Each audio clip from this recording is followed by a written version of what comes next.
Hello and welcome to NPS Now, your source for news and information about Norfolk Public Schools. I'm your host, Karen Tanner, and with me today is two special guests. The first one is Ezra Washington. He is the band director for Maury High School.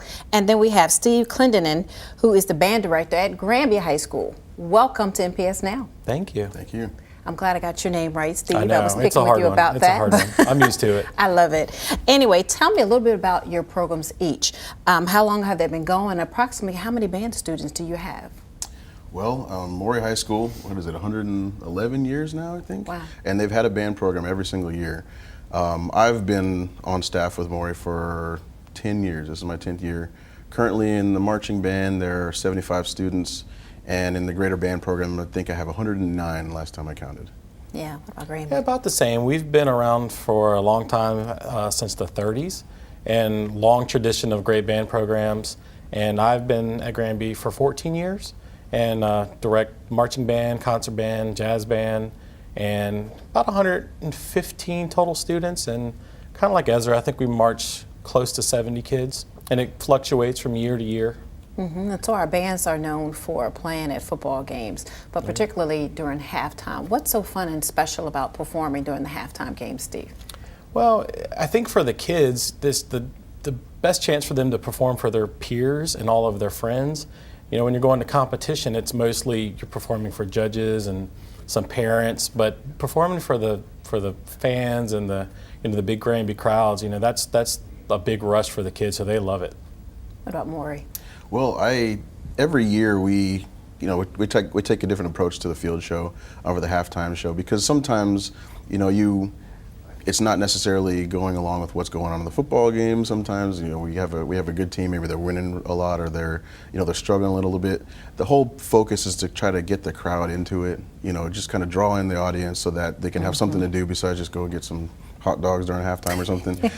But I have the pleasure of being able to kind of arrange my music to fit the band that I have. And I know Steve does a lot of arranging himself too.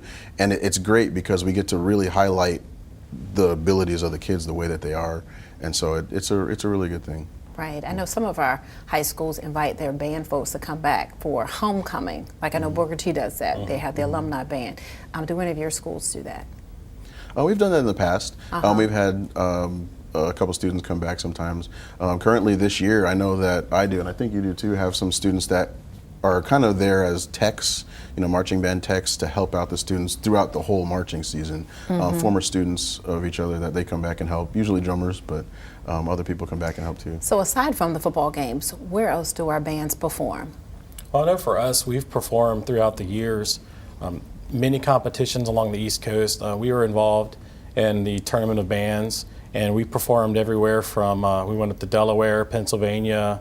We would performed at Hershey Park, up in Scranton, Dover, and many parades, and just as in many places we can get the kids exposed, get their names out there and get our name out there. So it's a lot of fun for the kids, especially to travel. And Maury, you all just got back recently. What was it, November 11th? November 11th, Veterans Day. I've got my Marine Corps pin on right here. So. Yeah, we went up to New York City for the Veterans Day parade. It's actually the second time we've done that parade. We did it back in 2011, which was actually the 10-year commemoration, I guess, memorial of 9/11 itself. We've been to the Chick-fil-A Bowl down in Atlanta. We've been to Disney a couple times.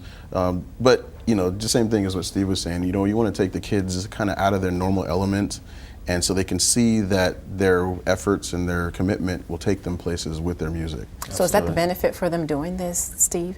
Yeah, I think so. Not only that, the kids get to see what other bands are doing all over the country. You'll get to see, we'll see bands coming from, West Coast, coming all the way over to the East Coast for spring break trips, and the kids get to see like, oh wow, that's what other bands are doing, or we really are doing well compared to what other cities are doing. So it's a good chance for the kids to see how they stack up, how they compare to the rest of the rest of the country. Right. How do they prepare for these type of events? Well, there's a lot of practice. In this New York trip in particular, there's certain criteria for our performance. Since it is a Veterans Day event, you have to play patriotic music. And so we have a medley of the armed forces music that we play. We have broken it into 3 different pieces, and that kind of kind of organizes the music that we're going to be playing on the performance. But just preparation, everything is just kind of focused. But the good thing about it, I think, is that when you're taking the kids out of our normal area, they know it's a big deal. And so there's just an added amount of focus, you know, from the kids that are already kind of focused anyways, but they really start to take ownership of what it is that we're doing when they do that. In order to keep these wonderful bands performing, do you recruit on the middle school level? I do. I actually spend some time down at Blair, which is really the only feeder for Maury High School. I spend some time there. There are a couple other local private schools, and I know the Williams School, they have a K-8 group, and they actually play their concerts at Maury High School for the most part. So I do spend a lot of time there, especially in the spring. I send some students down from Maury down to Blair to, you know, go work with them in their spring concert and everything else too. Right. What about Granby? Yeah, I think that's the most important thing, is to show our faces and get to know the kids and to have our kids interact with them. I know when we played Maury this year, and Maury brought their band to our home game, we brought all of the Northside 8th graders and let them play side by side with us. So, you know, they get a big thrill out of that. And going into next year, you know, I get to know their names, their faces, and it's a lot less scary for them because a lot of times, you know, they're nervous or they don't have the confidence to come out to band camp. So just getting our faces out there and like having them meet us, having them meet our kids, makes it a lot easier for recruiting. All right, Steve and Ezra too. What other ensembles or classes do you all teach? Well, I teach pretty much everything to do with band at Granby, from jazz band. We have a concert band, which for me is like my intermediate level band. I have a wind ensemble, which is a 45-piece advanced group, 2 percussion ensembles, and of course marching band, basketball pep band. We offer music theory. I mean, pretty much there's something for everybody. And I think same thing with Maury. Yeah, Maury, I kind of center the program around my concert band. We do have a pretty strong jazz band. We have the marching band, and this is actually my first year not doing it, but in the past I've taught music theory. And we have a vertical teaming for the College Board AP music theory there as well. And I also offer a music production class. It's under music literature, but we actually do recording and we use music technology, and that's kind of the focus of that class. Right. It sounds like it's intense. Yeah, we were, I was talking with the orchestra director the other day. There were so many kids after school in the music wing. It was like a college conservatory. There was dance going on, strings, jazz. I mean, there was just music everywhere. It was so cool. And we have opportunities for competitions, and so with the district band competition or audition, do you have any of our students that made it there? Well, it's actually, the audition is next Saturday for district band, but in the past we've had students that have made it. I've actually had 2 clarinet players and 1 upright bass player make it for district band last year. Yeah, same with us. Yeah. I think we had, at Granby, we had 5 kids make the top ensemble, and we had 3 band students eligible to audition for All Virginia. And we've had, throughout the years, I had a kid make it back-to-back years a couple years ago, and he's now at William and Mary. And we've had other kids make All Virginia, which is just awesome. You know, they get to travel. We were at Virginia Tech, so it's a really, really great experience for the kids. So what are the future plans for both of your bands? You mean but past tomorrow? I mean, well, I mean, just to keep the kids playing music, because they just, you know, they kind of are allowed to be themselves when they're playing music, and I really just, whatever direction the kids need us to go, whatever direction the students are kind of pushing us, I know for me, I want to give them an opportunity to explore what it is that they have as a talent in music. Yeah. Yeah, and I kind of feel like all of us, especially the high school directors in Norfolk, we're such a tight group. Yeah. You know, we get along so well. We try to interact with our kids and have the kids, you know, we've done some all-city, like marching band things. We have an amazing supervisor and coordinator in Danielle Roby, who she just sets us up for success, makes sure we have everything we need for recruiting, uniforms, instruments. So going forward, I just really want to see as much collaboration and camaraderie, you know, because I think it helps everybody get better. And like Ezra said, continue to grow the programs, get more and more kids involved, and just continue, you know, feeding the kids as much for, you know, we can get them ready for the future, you know, and teach them that discipline and that they can always continue to play music no matter what they're doing in life. Well, I'm glad you both came on the show today to talk about your band programs, and I'm sure you've inspired some elementary, middle, and high school students to want to be a part of the band. So thank you both. Thank you. Thank you. And we want you to stay tuned for more NPS Now.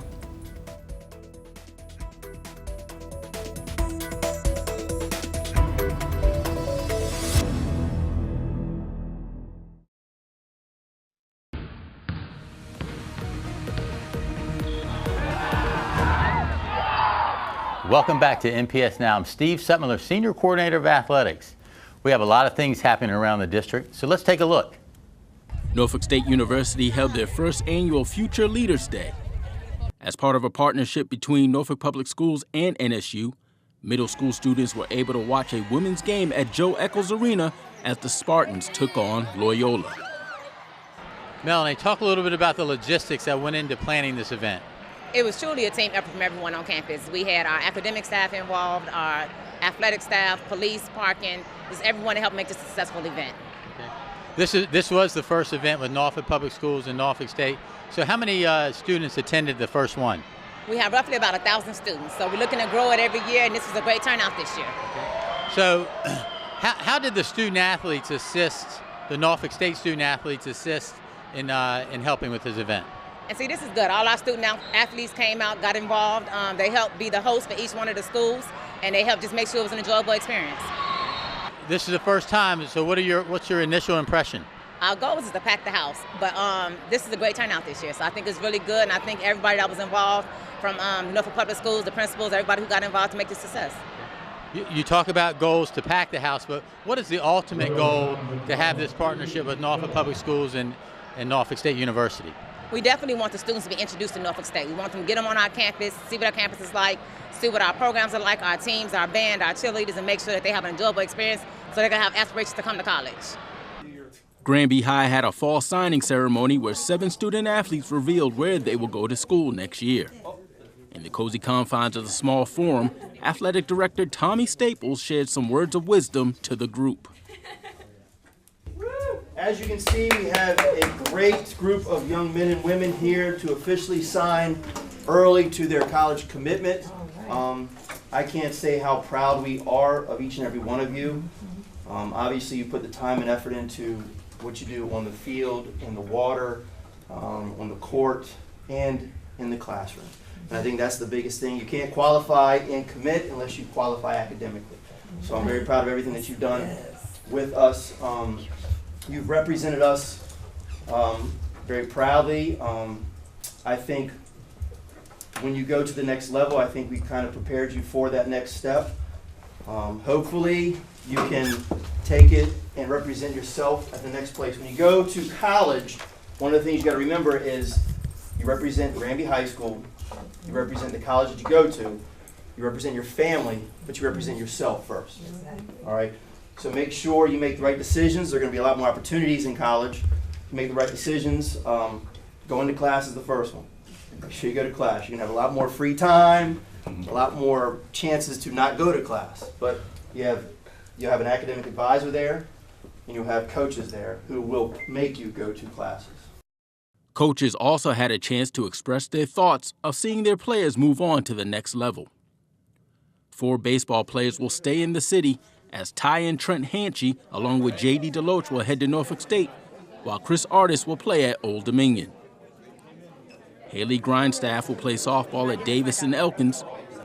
Patrick LaCour will attend Columbia and swim, and Hannah Tallier will play volleyball at UNC Pembroke. I'm very proud of myself for accomplishing what I have. The coaches and students around me have really helped me get to where I wanted to be from the beginning of my high school years. Granby has been a huge stepping stone in me getting to where I want to be now with the coaches and the students I've played with. They're just very helpful and encouraging with when times are when you feel like you can't do it, they're always there to just give you the extra push you need. Old Dominion may have a new women's head coach, but Education Day was as loud as always. Now in its 7th year, elementary students from our district filled up the Ted Constant Center to watch ODU take on Coppin State. Jackie, this is our 7th year of this event. Tell us, what does it mean for Old Dominion to host this thing annually? I think it's just a great way for us to be involved with the community and kind of get out there and interact with the public schools. So I think it means a lot as far as building partnerships and so forth with Norfolk Public Schools. I mentioned it was the 7th year. How has this grown each year? And where did it start? It originally started with Coach Barefoot, our former basketball coach, and Dr. Wood Seelig bringing the idea. We went out and we sold it to the schools. We started with about 1,300 the first year, and then it just truly started to expand to, last year being a sellout and the year before. Right now, it's just about going out there, interacting with the schools, building partnerships, and that has helped it to grow. It's not just selling a ticket, it's doing more than that as far as interacting with the schools. Talk about the planning of this event. When does it start? Who is involved? Okay, we start planning in August, before school even starts, and it involves NPS administration, transportation, the Constant Center staff, athletic staff, all working together to try to plan everything before the teachers arrive in school, and then getting the information out to the schools in order to prepare for this. We also work with the sports management class and Dr. Lyons to bring this game to fruition. All right, so obviously we have over 6,000 excited children here. So how are they involved in this game? How do we interact with the children? Well, each school is assigned a student from the sports management class, and then they go out and they kind of engage the students, prepare them for the spirit contest. They work with the school coordinator to take care of tickets, lunch vouchers, and the spirit contest. All right. We're going to keep doing this. So is there anything else that we can do to grow this event? Get a bigger arena and some more buses.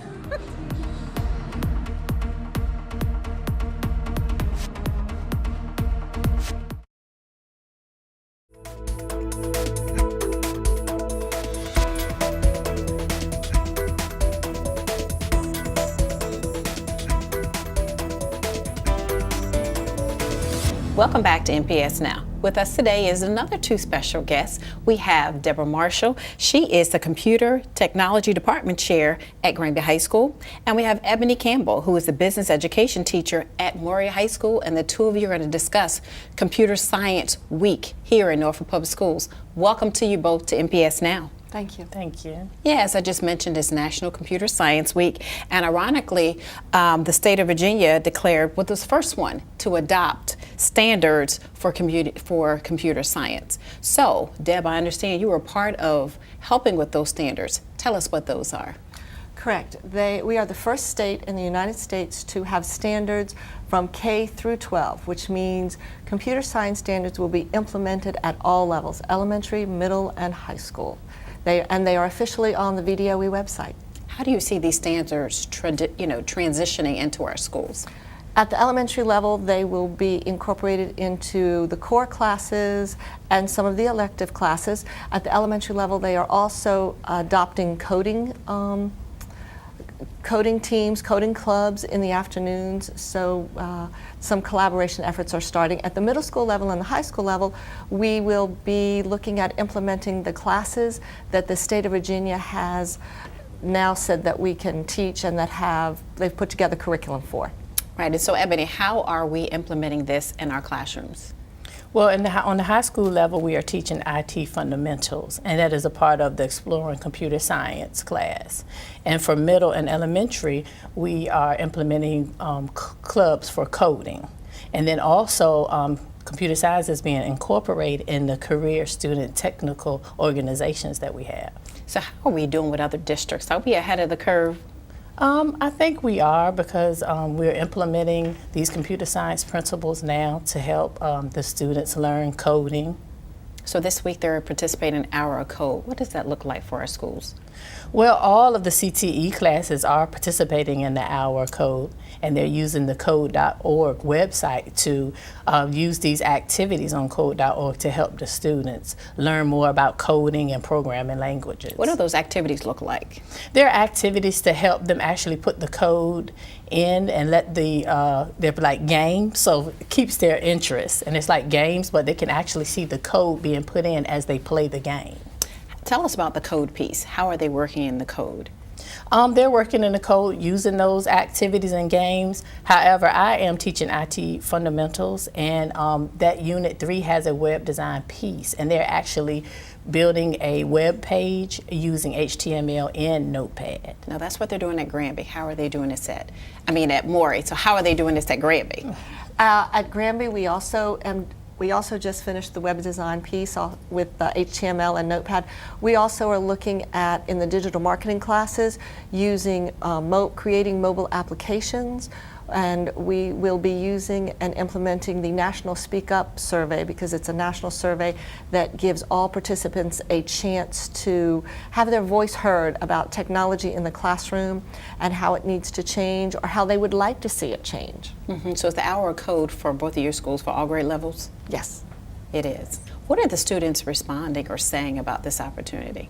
They like it. They really enjoy learning about the websites and coding with HTML, because it's not a connection to them till they see it. Wow, I created this and this is how it got to be there. And there's a job in this. What about your students? Yes, my students are so excited when they make a web page, and I have them actually making 4. So they make an actual home page and have links to 3 other pages. So they're so excited they can put their own pictures of themselves in there, and web links to like websites they like if they like Foot Locker. So they're very excited about doing that. Oh, great. So Code VA has been a tremendous resource for all of us.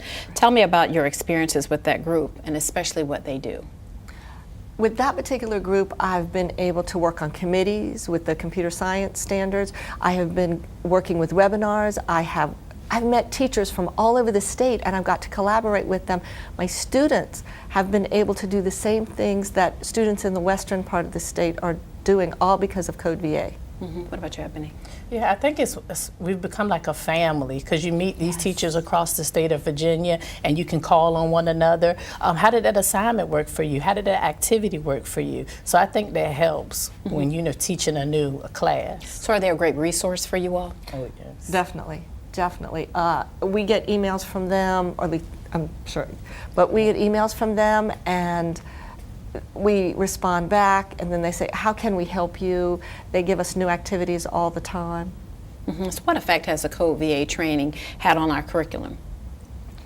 On our curriculum, because of the Code VA training, we've been able to implement new courses, the IT fundamentals. This is only the second year for the IT fundamentals course, and we now have it in all the high schools.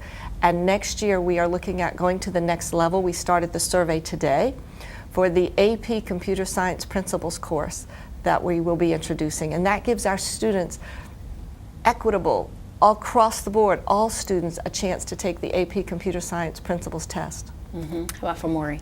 The same thing with Morey. They're excited about actually having that computer science piece, because for the most part computer science was considered math. But now we're bringing this in the business education part, so they'll be able to be a part of that and not just have to take an advanced math class. And our other 3 high schools, in the other 3 high schools, how does it look for them, or they do it for their particular schools, their particular way, like your 2 high schools? It looks pretty much the same. When CTE implements something, we implement it across the board. So we have implemented, as of this year, IT fundamentals across the board, and next year we hope to either start with 2 or maybe all will be on board. We're in the process right now of doing the surveys for it. Why is it important for students of all ages to be involved in coding and to do this work? I think it's very important to get them interested in computer science. Due to, per the code.org website, they're saying it's about 32,000 jobs and computing jobs available across the state of Virginia, and I think we should allow them to see what Code.org has to offer them in case they want to pursue a career in computer science. I mean, my 10-year-old daughters love Code.org. Wow.